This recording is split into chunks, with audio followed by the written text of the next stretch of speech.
نبی کریم صلی اللہ تعالیٰ علیہ وسلم نے ارشاد فرمایا 3 لوگ ہیں جنہیں دیکھ کے رب مسکراتا ہے۔ یا رسول اللہ صلی اللہ علیہ وسلم وہ کون کون سے؟ تو محبوب فرمانے لگے ایک وہ بندہ ساری مخلوق سوئی ہے، آدھی رات ہے، رات کا پچھلا پہر ہے، اس نے اٹھ کے وضو کر لیا، مصلی پہ کھڑا ہو گیا خدا کی یاد میں، فرمایا اسے دیکھ کے رب مسکراتا ہے جو اس کی شان کے لائق ہے۔ مسکراتا ہے اللہ، یہ تو سونے کا ٹائم تھا، یہ تو گہری نیند آنے کا وقت تھا، رات کا پچھلا پہر، رات پوے تے بے درداں نو نیند پیاری آوے تے درد منداں نو یاد سجن دی ستیاں بھی آن جگاوے، اور ساون کی کالی راتوں میں جب بوندا باندی ہوتی ہے وہ راتوں کو اٹھ اٹھ روتے ہیں جب خلقت ساری سوتی ہے، اللہ مسکراتا ہے۔ اور سننا میرے بھائی، میرے نبی پاک صلی اللہ تعالیٰ علیہ وسلم فرماتے ہیں جب مسلمان نماز کے لیے صفیں بناتے ہیں نا، ترتیب لگ رہی ہوتی ہے، اب اللہ کی بارگاہ میں کھڑے ہوں گے، قیام کریں گے، رکوع کریں گے، سجود کریں گے، فرمایا جب مومن صفیں بناتے ہیں تو رب دیکھ کے مسکراتا ہے، مسکراتا ہے۔ کمال ہو گئے عروج بندگی کا، جب بندے کو دیکھ کے رب مسکرائے، خدا بندے سے خود پوچھے بتا تیری رضا کیا ہے، مسکراتا ہے۔ اور میرے نبی پاک علیہ السلام فرماتے ہیں جب مجاہد جہاد کے لیے صفیں سیدھی کرتے ہیں، آج تو یہ رب کے نام پہ مرنے ہی آ گئے، یہ صفوں میں کھڑے ہوں گے، ترتیب سے لڑیں گے، ترتیب سے گلا کاٹیں گے کافروں کا یا شہادت لیں گے۔ فرمایا جب جہاد کے لوگ صفیں بناتے ہیں تو رب انہیں دیکھ کے مسکراتا ہے۔ کتنے نصیبوں والا وہ بندہ ہے جسے دیکھ کے مسکرا دیا۔ او یار کبھی تیرا بیٹا تیرے سامنے مسکرائے نا چھوٹا تو تیرا دل باغ باغ ہو جاتا ہے، تیری ماں بیمار کسی ایک دن صحیح طرح ہنس پڑے تو طبیعت خوش ہو جاتی۔ مجھے بتاؤ نا جس کا رب بھی اسے دیکھ کے ہنس پڑے، جو اس کی شان کے لائق ہے، کیا اس بندے کے نصیبیں ہیں، کیا اس کے مقدر ہیں۔ آپ اس مقام پر اپنے آپ کو لائیں۔ اب دیکھیں نا یہ حدیث آپ نے سن لی، اب ہم نے نا اس طرح صفحے نہیں بنانے جس طرح ساری دنیا، اب ذرا صفحے بھی شوق سے بنائیں گے، اب ذرا تھوڑا سا شوق پیدا کریں گے، بھئی یہ تو میں وہ کام کرنے لگا ہوں جسے دیکھ کے رب مسکراتا ہے۔ نبی پاک صلی اللہ علیہ وسلم نے فرمایا جب کوئی بندہ توبہ کرتا ہے نا، ہم توبہ کا رٹا لگاتے ہیں، یا اللہ میری توبہ یا اللہ۔ اور توبہ کا تو مطلب یہ ہے کہ پچھلے گناہوں سے پکی توبہ، آج کے بعد یہ غلطی نہ کرنے کا پکا وعدہ۔ تو نے ساری شب برات رو کے گزاری ہے، بتا سویرے جھوٹ جوڑنے کا ارادہ ہے تیرا، آج کے بعد رشوت تو نہیں نہ لے گا، ملاوٹ تو نہیں نہ کرے گا، یہ توبہ ہے۔ اور اگر سارے کام اسی طرح کرنے تو پھر یہ توبہ کا رٹا ہے، تو جتنا مرضی لگاؤ۔ حضرت علی بن ربیعہ رضی اللہ تعالیٰ عنہ فرماتے میں مولا علی کے ساتھ تھا، مقام حرہ کی طرف جا رہے تھے، حضرت علی نے ہاتھ اٹھا کے دعا مانگی ہماری تعلیم کے لیے، ورنہ حضرت علی ہم صحابہ کو محفوظ عن الخطا تو مانتے ہیں نا، ہاتھ اٹھا کے کہا اے اللہ ہمارے گناہ بخش دے، تیرے علاوہ کوئی معاف کرنے والا نہیں۔ اور پھر حضرت علی آسمان کی طرف دیکھا اور دیکھ کے نا حضرت علی بن ربیعہ کو تو مسکرائے۔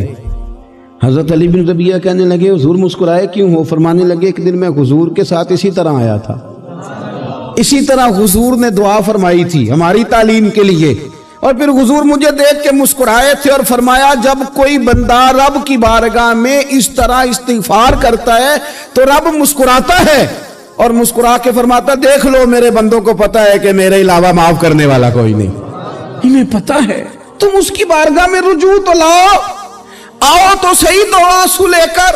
اقبال کہتے ہیں کہ موتی سمجھ کے شان کریمی نے چن لیا، قطرے دو گرے میرے ار کے انفال کے، دو میں نے آنسو بہائے تھے تو اس کے کرم نے تو موتی سمجھ کے چن لیا۔ سنو نا حضور اس استغفار کو، اللہ کو یار رات کو توبہ کر کے سونا چاہیے ہمیں، کچھ غلطیاں ہم کرنا نہیں چاہتے پر ہم سے ہو جاتی ہیں، کچھ دل ہم توڑنا نہیں چاہتے پر وہ ٹوٹ جاتے ہیں، ہماری مجبوری ہوتی ہے ٹوٹ جاتے ہیں۔ رات کو اس کی بارگاہ میں ہاتھ باندھ کے کشکول طلب دراز کر کے خوب استغفار پڑھنا چاہیے کہ مالک بندے ہیں نا کیا کریں، نفس کا ساتھ ہے، دنیا کا ساتھ ہے، خواہشات نفسانیہ، مالک معاف کر دے، درد سے توبہ، رسم نہ ہو، کہانی نہ ہو، لفظ نہ ہو، جملے نہ ہو، اور جناب ایسے لوگوں کے بیچ بڑے ہاتھ باندھ کے اور بڑا کوئی ضرورت نہیں، آپ اکیلے اپنی چارپائی پہ بستر کے اندر منہ دے کے بھی درد سے کہیں گے نا معاف کر دے تو وہ تو مہربانی بڑا ہے۔ میرے نبی پاک صلی اللہ علیہ وسلم مثال دیتے ہیں، فرمایا ایک آدمی صحرا میں جا رہا، صحابہ سے حضور خطاب کر رہے ہیں، فرمایا ایک آدمی صحرا میں جا رہا تھا، اس نے اپنی اونٹنی پہ کھانا پانی پیسے ہر چیز رکھی ہوئی تھی، صحرا تھا بہت بڑا، درمیان صحرا کے گیا تو تھوڑا سا سستانے کے لیے آرام کرنے کے لیے اونٹنی سے نیچے اترا، اب اس نے اونٹنی کی لگام اونٹنی کی نکیل اپنے سرہانے کے نیچے رکھی، ہاتھ کے ساتھ پکڑی اور سو گیا۔ تھوڑی ہی دیر کے بعد جب اس کی آنکھ کھلی تو دیکھا اونٹنی غائب ہے۔ صحرا میں وہ پیدل نہ آگے جا سکتا ہے نہ پیچھے جا سکتا ہے، نہ دائیں نہ بائیں، کھانے کو روٹی نہیں، پینے کو پانی کا قطرہ نہیں، تھوڑا ادھر بھاگا ادھر بھاگا، تھک گیا۔ کریم محبوب فرماتے ہیں وہ پوری طرح نڈھال ہو گیا اور مایوس ہو گیا، معاذ اللہ، مایوس ہو کے دوبارہ اسی جگہ آ کے لیٹ گیا جہاں پہلے لیٹا تھا، انتظار کرنے لگا کہ اب موت ہی آئے گی، آخری وقت ہے، اب نہ میں پیدل یہ صحرا کراس کر سکتا ہوں، نہ پیچھے جا سکتا ہوں، نہ کھانا ہے نہ پانی ہے، سوائے موت کے کوئی سہارا نہیں۔ حضور فرماتے ہیں وہ رستے میں دوبارہ لیٹ گیا، اچانک اس نے رخ بدلا تو اونٹنی سامنے کھڑی تھی۔ حضور نے صحابہ سے پوچھا بتاؤ نا اسے بھلا کتنی کو خوشی ہوگی؟ یا رسول اللہ جی سے نئی زندگی مل گئی ہے۔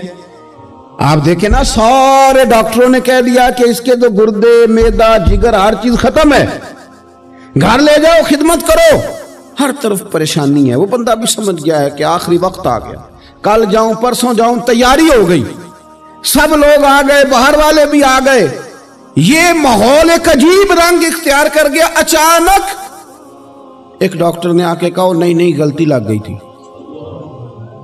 مجھے بتائیے انداز کیا ہوتا ہے؟ بغیر دوائی کے بندہ اٹھ کے کھڑا نہیں ہو جاتا، او میں تو بچ گیا ہوں۔ نبی پاک صلی اللہ علیہ وسلم فرمانے لگے اس کی اونٹنی مل گئی، بتاؤ بھلا اسے کتنی خوشی ہوگی؟ یا رسول اللہ وہ تو دوبارہ دنیا میں آ گیا۔ حضور فرمانے لگے اسے کچھ بھی خوشی نہیں ہوئی۔ جب کوئی رب کا گناہگار بندہ آ کے توبہ کرتا ہے، رب کو اس سے کئی گنا زیادہ خوشی ہوتی ہے۔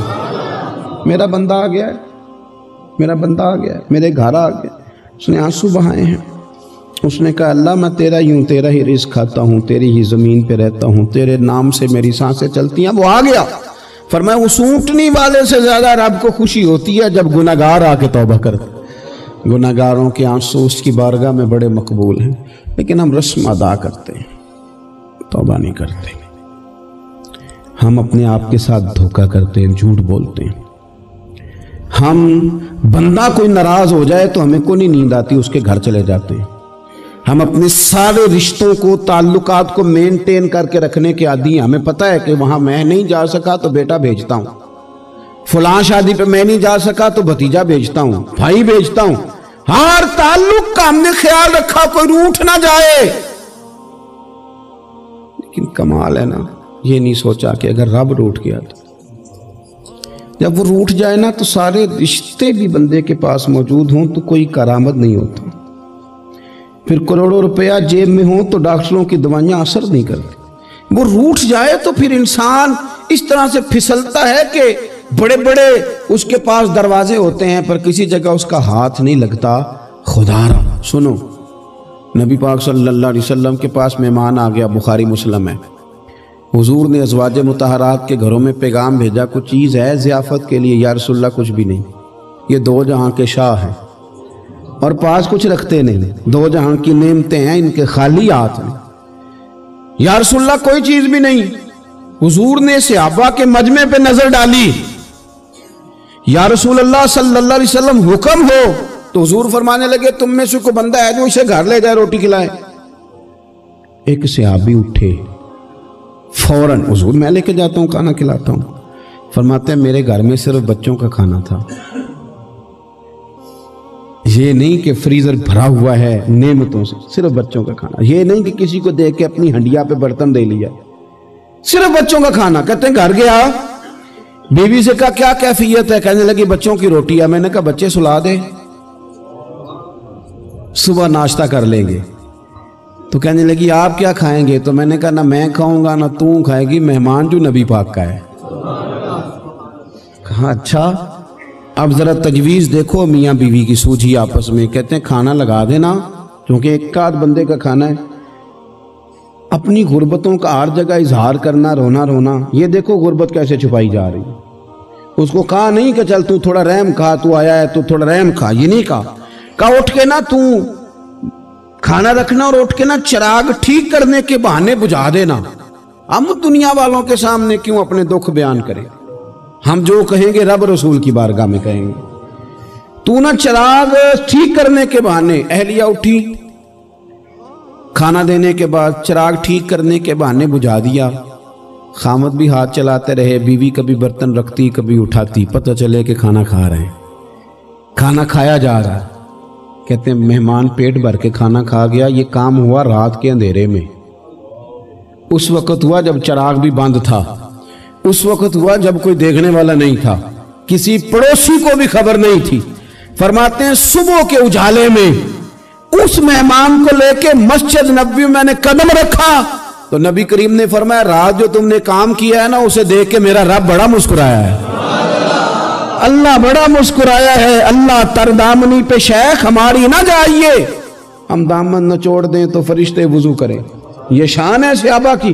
نبی کریم علیہ السلام نے فرمایا رب رات مسکرایا تیرا یہ انداز دیکھ کے, اور اس نے قرآن نازل کیا وَيُؤْثِرُونَ عَلَىٰ أَنفُسِهِمْ وَلَوْ كَانَ بِهِمْ خَصَاصَةٌ. کچھ لوگ وہ ہیں جنہیں بڑی بھی ضرورت ہو تو دوسروں پر اثار کر دیتے ہیں.